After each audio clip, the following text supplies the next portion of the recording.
สวัสดีครับผมสกายเองนะครับคลิปนี้ดิผมก็จะมาวาดคิริโตแมนกันอีกแล้วนะครับจริงๆผมไม่รู้ว่าไอ้นี่มันคือร่างอัปเกรดนะครับจริงๆแล้วมันเหมือนกับมันนั่งยานอวกาศซะมากกว่านะแต่ในเมื่อมันเรียกว่าอัปเกรดก็อัปเกรดตามนั้นเลยนะครับไม่มีขัดอยู่แล้วครับเราก็มาวาดเหมือนเดิมเลยครับคิริโตะแมนมันก็คือคาเมล่าแมนนั่นเองนะครับเราก็จะทำการวาดหัวกล้องวงจรปิดสี่เหลี่ยมแบบนี้นะครับนี่แล้วก็มีปีกหมวกนี่แบบนี้เลยนะครับแล้วก็มีกลมๆตรงนี้เป็นเลนนะครับนี่ครับเป็นเอกลักษณ์ของคิริโตะแมนของผมเลยนะครับ นี่แล้วเราก็ทำการร่างอนาโตมีอนาถาเลยนะครับแต่เราจะร่างแค่ครึ่งตัวพอนะครับนี่ประมาณนี้พอเพราะว่ามันนั่งยานนะครับจริงๆก็ไม่ได้นั่งยานนะมันนั่งโถส้วมนะครับจริงๆก็เรียกว่านั่งไม่ได้นะมันเข้าไปอยู่ในโถส้วมเลยดีกว่า นี่ผมเติมสัญญาณ 4K ไว้ให้เพื่อความเฟี้ยวไอ้นี่โค้งๆนี่คือมันนั่งอยู่ในโถส้วมเลยนะครับมันเข้าไปอยู่ข้างในเลยดีกว่าเนี่ยประมาณนี้เลยมันจะเรียกว่านั่งไม่ได้นะมันเข้าไปอยู่เลย นี่สุดจริงครับร่างนี้อ่านี่แล้วก็วาดเป็นคล้ายๆแบบถ้วยนะครับจริงๆก็ไม่ใช่ถ้วยนะมันเป็นโถนะครับนี่เป็นชักโครกประมาณนี้เลยวาดร่างคร่าวๆไปก่อนนะเพราะมันจะติดเกราะด้วยนะครับเป็นเขาเรียกว่าน่าจะเรียกว่าเป็นชักโครกรุ่นอัปเกรดนะครับ นี่ผมก็จะวาดติดเกราะครับติดเกราะหรือติดโล่เนี่ยอะไรสักอย่างนะครับนี่แบบนี้เลยครับ ผมขอเรียกเป็นติดอะไรดีวะติดโล่ดีกว่า นี่ก็แบบนี้เลยครับโล่ปึ๊บมันจะติดรอบทิศเลยนี่วาดอีกข้างหนึ่งมันจะพอดีกับโถส้วมที่มันเข้าไปอยู่นะครับ คิดยังไงนะไม่เอาโถส้วมมาเป็นยานพาหนะก็ไม่รู้นะครับแต่ว่าพอผมวาดร่างนี้แล้วผมรู้สึกว่ามันคุ้นตานะครับเนี่ยผมนึกถึงฟรีเซอร์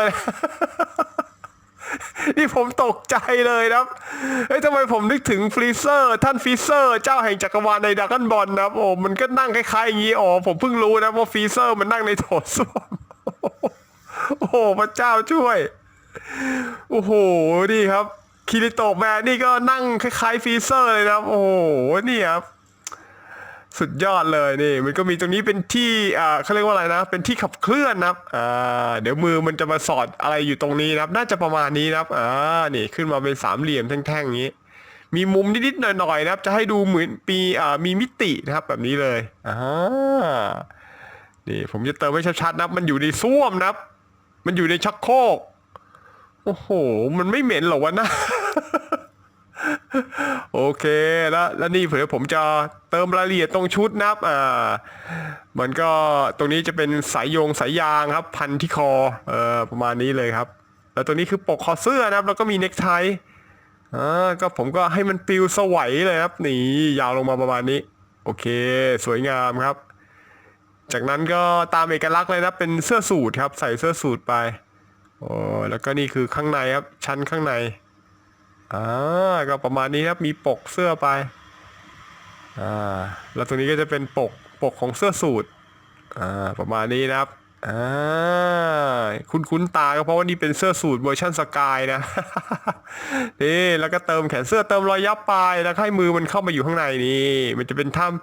ทำท่าเหมือนกำลังบังคับนะครับ อ่านี่มันไม่ใช่โถส้วมแล้วครับมันเป็นยานพาหนะไว้นั่งนะครับถ้านึกไม่ออกนี่คล้ายๆกับฟรีเซอร์ในดราก้อนบอลเลยนะมันชอบนั่งอย่างนี้เหมือนกันเป็นยานอวกาศ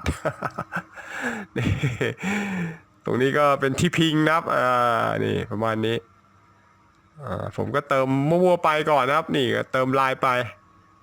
ประมาณนี้ขีดๆครับง่ายๆเลยนะครับไม่ต้องไปคิดอะไรเยอะ นี่ล่างๆไปแบบมักง่ายเลย โอ้โหนี่จากนั้นก็มีตรงนี้กลมๆแล้วก็มีที่ดูดครับ มีไม้ดูดเสียบไว้ตรงนี้สองข้างนี่โอ้โหจริงๆมาดูปุ๊บนี่ก็เหมือนไอพ่นเลยนะเนี่ย ทรงมันได้เลยตรงปีกไปหน่อยมันจะได้บินได้นี่ประมาณนี้โอ้โหดูไปนี่มันเอาอุปกรณ์มารวมๆกันมันก็เท่เหมือนกันนะเนี่ย แล้วตรงนี้ก็จะเป็นไม้ดูดซ่วมเช่นกันนะครับแต่ว่าลักษณะมันเหมือนเป็นปืนเลเซอร์ไงไม่รู้อ่ะโอ้โหนี่ครับตรงนี้เป็นกลมๆแล้วเป็นปากกระบอกปืนนี่ครับ แล้วก็โค้งวงกลมนี้นะครับค่อยๆขีดกลมๆไปจากนั้นเราก็เดี๋ยวจะทำการร่างโครงนะครับเนี่ยมันจะเหมือนกับไม้ดูดซ่วมนะครับแต่ว่าไอ้ตรงนี้เนี่ยมันจะมีรายละเอียดมันจะอารมณ์เหมือนกับเป็นแท่นปืนเลยอะเหมือนปืนใหญ่เลยอะปืนเลเซอร์ปืนยิงรังสีอะไรทำนองนั้นเลยนะโอ้โหสุดจริงครับนี่นี่ประมาณนี้ครับพอว่าแล้วโอ้โหรู้สึกเหมือนเป็นปืนรังสีเลยอะสุดยอดมากผมก็ยังไม่เคยเห็นร่างนี้นะครับ นี่โอเคครับเหมือนกันครับสองข้างเนี่ยมันดัดแปลงไม้ดูดซ่วมให้เป็นไม้ยิงรังสีได้นะครับโอ้โหอะไรมันจะเก่งขนาดนี้ไอ้พวกคาเมล่าแมนนี่เป็นชนเผ่าที่ค่อนข้างจะฉลาดนะเนี่ยโอ้โหเอาสิ่งใกล้ตัวนี่มาสร้างเป็นอาวุธได้เฉยเลยนี่ประมาณนี้ครับโอ้โหอย่างเท่นี่ครับภาพนี้อาจจะวาดยากหน่อยนะเพราะมีเครื่องยนต์อะไรประมาณนี้นะครับนี่มีปีกด้วยอารมณ์มันก็เหมือนกับขับรถยนต์ขับเครื่องบินนะครับนี่ประมาณนี้ตรงนี้ก็จะเป็นแบบจะว่าอะไรดีเป็นรายละเอียดเป็นดีเทลนะครับจริงๆมันเหมือนเป็นขาเลยขาตั้งเป็นอะไหล่มันเหมือนเอาอะไหล่มาเชื่อมกันให้เป็นรูปเป็นร่างนะครับโอ้โหบอกได้เลยว่าสงสัยนี่ พวกคาเมล่าแมนนี่ชอบรีไซเคิลของนะครับสร้างให้กลายเป็นของชิ้นใหม่นะครับโอ้โหไอเดียนี่ร้ายกาจมากถือว่าเป็นเผ่าพันธุ์ที่น่าจะฉลาดพอตัวเลยนะเนี่ยนี่เป็นแท่นเหล็กหรืออะไรสักอย่างนะครับยื่นมานะครับนี่ประมาณนี้ครับเติมมุมนิดหน่อยให้มันดูมีความหนาสักมิล2 มิลประมาณนี้นี่ก็จะเป็นแบบคล้ายๆขาแมงมุมนะอีกข้างหนึ่ง